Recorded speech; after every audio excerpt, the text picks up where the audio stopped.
شناسا T V news کے ساتھ میں ہوں کیسر دلاور جدون. شامل کرتے ہیں نیوز اپڈیٹ. وفاقی وزیر ماحولیات ملک امین اسلم کا دورہ حسن ابدال، یوٹیلیٹی سٹور رمضان سستا بازار اور احساس کفالت سنٹر کا دورہ. تفصیلات سے آگاہ کرتے چلیں کہ وفاقی وزیر ماحولیات ملک امین اسلم کا دورہ حسن ابدال، یوٹیلیٹی سٹور رمضان سستا بازار اور احساس کفالت سنٹر کا دورہ کیا. اس موقع پر اسسٹنٹ کمشنر حسن ابدال، محترمہ زنیرہ جلیل، کوارڈینیٹر ملک خرمیات، سابقہ چیئرمین بلدیہ ظہیر احمد بٹیاں والا ان کے ہمراہ تھے. وفاقی وزیر ماحولیات ملک امین اسلم نے اشیاء خورد و نوش کی معیار اور قیمتوں کو چیک کیا.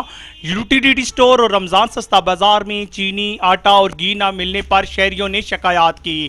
اس موقع پر ہماری میڈیا ٹیم سے بات کرتے ہوئے وزیر ماحولیات نے کہا کہ حکومت نے یوٹیلیٹی سٹورز کے لیے 8 ارب روپے وقف کیے ہیں، جبکہ یوٹیلیٹی سٹورز پر آٹا، چینی اور گھی کی مانگ زیادہ ہونے پر کمی دیکھی جا رہی ہے. انہوں نے کہا کہ عوام کو معیاری آٹے کی فراہمی کو یقینی بنایا جائے. اس کے بعد احساس کفالت سنٹر کا دورہ کیا گیا، جس میں خواتین نے رقم نہ ملنے کی شکایات درج کی.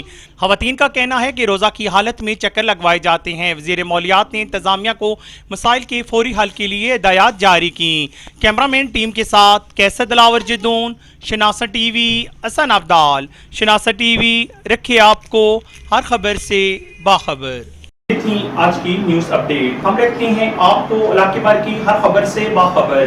مزید باخبر رہنے کے لیے ہمارا یوٹیوب چینل سبسکرائب کریں. سبسکرائب کے لیے ویڈیو کے نیچے لکھے سبسکرائب پر کلک کریں اور بیل آئیکن دبا دیں.